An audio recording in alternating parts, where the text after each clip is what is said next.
Media के सभी सम्मानित साथियों, आज मैं अपने 5 वर्ष का विधायक के रूप में जो इस्लामपुर विधानसभा क्षेत्र में कार्य किया, उसका रिपोर्ट कार्ड आपके समक्ष प्रस्तुत कर रहे हैं। आज के पूर्व 16 तारीख को हमारे बिहार के नेता प्रतिपक्ष आदरणीय श्री तेजस्वी प्रसाद यादव जी का आगमन हुआ था इस्लामपुर में, और उन्होंने रिपोर्ट कार्ड का विमोचन किया था। अब हम इस रिपोर्ट कार्ड को आम जनता तक पहुंचाने के पहले आप लोगों के बीच प्रचारित करने के लिए मैं आज आप सबों को बुलाया हूं कि हमने 5 वर्ष में जो इस्लामपुर की जनता ने हमें निर्वाचित किया और यूपीए गठबंधन के तहत हम 2020 में विधानसभा का चुनाव लड़के विधायक हुए, तो 5 वर्ष में हमारी क्या जिम्मेवारी थी, क्या काम करना था, उसका हम लेखा जोखा आज आपके माध्यम से इस्लामपुर विधानसभा क्षेत्र की जनता से पहुंचाने का काम कर रहे हैं। आप सबों को पता है कि स्वर्गीय किशवल्लभ बाबू के मृत्यु के बाद इस्लामपुर में राजनीतिक शून्यता की स्थिति पैदा हो गई थी, और हम अपने राजनीतिक जमीन को बचाने के लिए 5 फरवरी 2013 को आदरणीय श्री तेजस्वी प्रसाद यादव जी के उपस्थिति में और माननीय हमारे राष्ट्रीय अध्यक्ष श्री लालू प्रसाद यादव जी के समर्थन में इसी खानकाह हाई स्कूल इस्लामपुर के मैदान में राष्ट्रीय जनता दल में मैं ज्वाइन किया, और ज्वाइन करने के बाद हमने ये संकल्प लिया था कि हम जो इस्लामपुर की समाजवादी और जो वामपंथी विचारधारा की राजनीति रही इस्लामपुर, उसको बचाना है, और किसी भी मकसद पर हमको अपने लोगों के बीच अपनी बात को स्थापित करके इस्लामपुर की राजनीतिक जमीन को पुनः स्थापित करना है।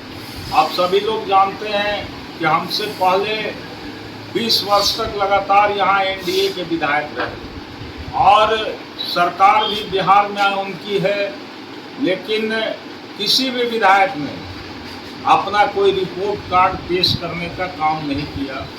लेकिन मैं इस काम को इसलिए कर रहा हूँ कि हमारा जो महागठबंधन है बिहार में, जिसका नेतृत्व हमारे नेता आदरणीय तेजस्वी यादव जी कर रहे हैं, वो हमेशा मुद्दों और विजनों की बात करते हैं और समस्याओं की बात करते हैं, और कहा कि जन सरोकार ही हम लोगों का सबसे बड़ा मुद्दा है।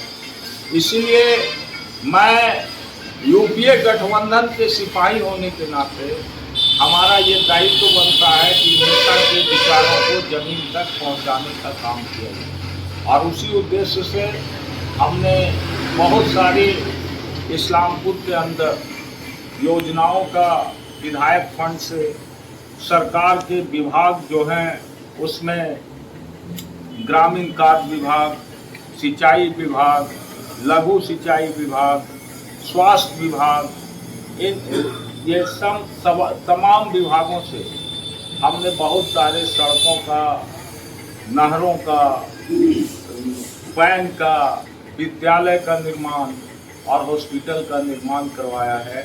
इन सारे योजनाएं जो है उसमें कार्य कुछ अधिकांशतः का पूर्ण है, और कुछ बचे हुए कार्य हैं जो प्रगति पर है।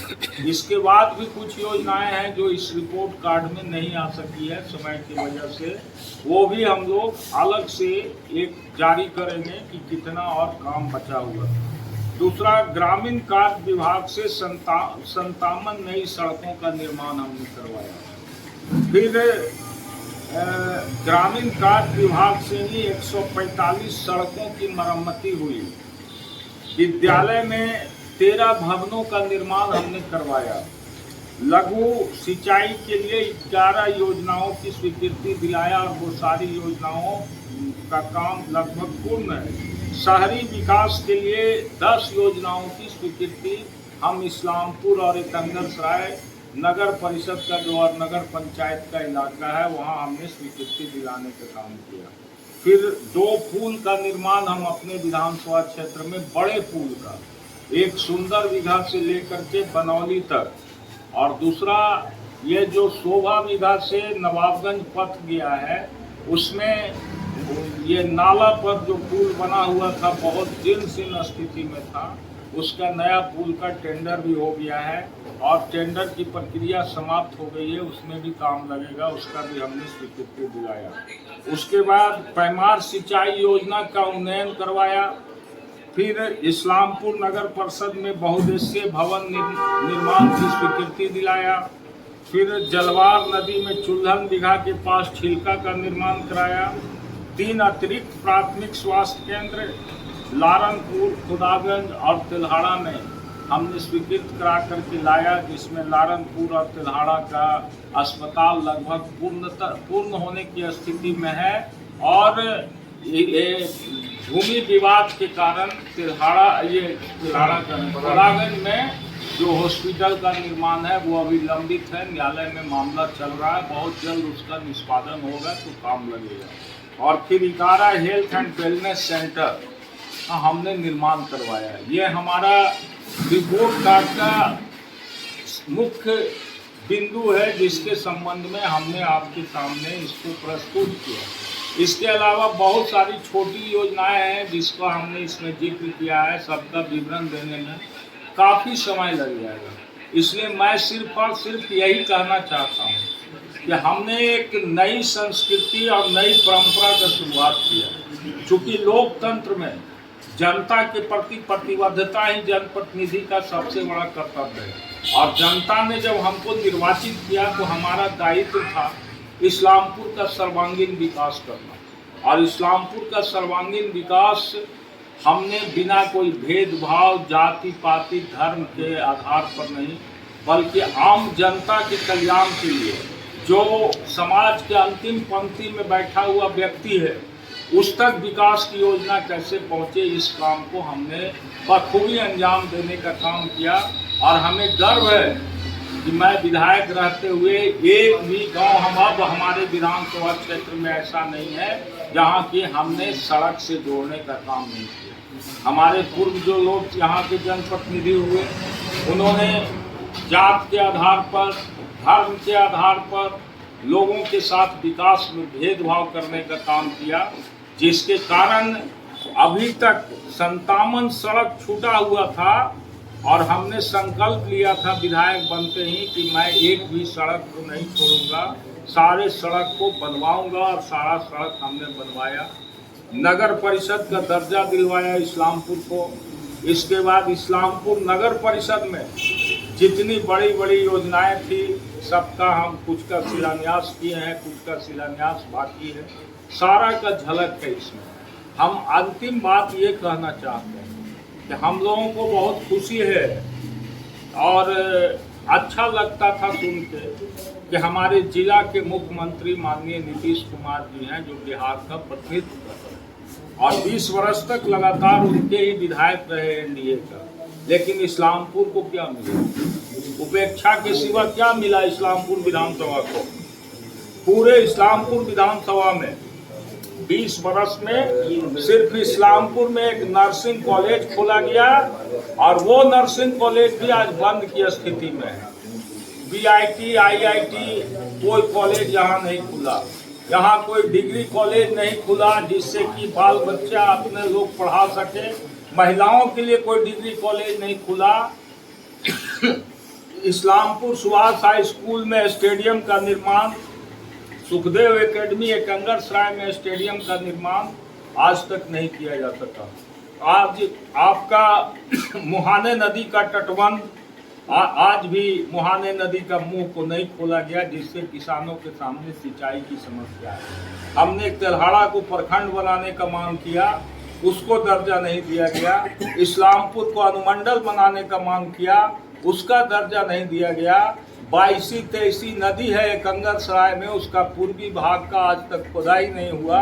और ये सारी योजनाएं जो थी इस्लामपुर के विकास के लिए थी, लेकिन वर्तमान सरकार ने हमारे विधानसभा के साथ भेदभाव किया इसलिए 5 वर्ष में कि चूंकि मैं उनके दल का विधायक नहीं था, फिर भी हमने अपनी आवाज़ को जनता से लेकर के सदन तक और सरकार तक पहुंचाने का काम किया, संघर्ष किया, लड़ाई किया और हम अपने विधानसभा क्षेत्र को ऊंचाइयों तक पहुंचाने का हमारा जो जिम्मेदारी था, जितना एक विधायक के रूप में बन सका उतना हमने किया।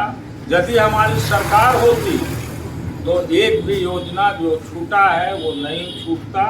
और हम आप पत्रकारों के माध्यम से ये बताना चाहते हैं कि आप लोगों को एनडीए के लोगों से पूछना चाहिए कि इस्लामपुर को क्या मिला एनडीए के 20 साल के शासनकाल में। इसका सवाल उनके लोगों से होना चाहिए, क्योंकि वो विकास की बात और न्याय के साथ विकास की बात करते हैं। तो यदि न्याय के साथ विकास की बात होता तो हम समझते हैं कि जितना नालंदा जिला में सरकार का फंड लगा उसका 10% भी इस्लामपुर में लग जाता तो इस्लामपुर का भी विकास हो सकता था। लेकिन इस्लामपुर में विकास क्यों नहीं दिखाई पड़ा एनडीए के लोगों के द्वारा, यह एक विचारणीय विषय है जनता के सामने। इसलिए मैं इस रिपोर्ट कार्ड को जनता की अदालत में ले जा रहा हूं और इस रिपोर्ट कार्ड के माध्यम से हम सिर्फ इस्लामपुर के तमाम जनता को ये संदेश देना चाहते हैं कि आप इसको पढ़िए और पढ़ के आप खुद निर्णय लीजिए कि कौन आपका सारथी बन सकता है जो आपका विकास की गति को दे सकता है, इस्लामपुर को मुकाम तक पहुंचा सकता है और किसकी आवाज़ में कितनी ताकत है जो आपकी समस्या के लिए लड़ाई लड़ सकता है। इन बातों का फैसला आप लीजिए, क्योंकि अब आगे 2025 से में नए विधानसभा का गठन होना है, नया विधानसभा का चुनाव होना है और लोकतंत्र में जनता ही मालिक है। इसलिए एक विधायक के रूप में हमने जो किया उसका हम रिपोर्ट कार्ड आपके सामने प्रस्तुत किए और इसमें हमने इंडिया महागठबंधन का जो एजेंडा है उसको भी हमने इसमें देने का काम किया है कि बिहार में यदि हमारी सरकार बनेगी तो हमारी सरकार किन किन मुद्दों पर काम करना चाहती है, इसका भी पूर्ण विवरण हम लोग इस किताब में दिए हैं। इसलिए आप सबों से, खास करके लोकतंत्र के आप तीसरे नहीं चौथे स्तंभ माने जाते हैं और लोकतंत्र में जनता ही मालिक है और जनप्रतिनिधि जनता के प्रति ही समर्पित है, जनता को ही निर्णय लेना है।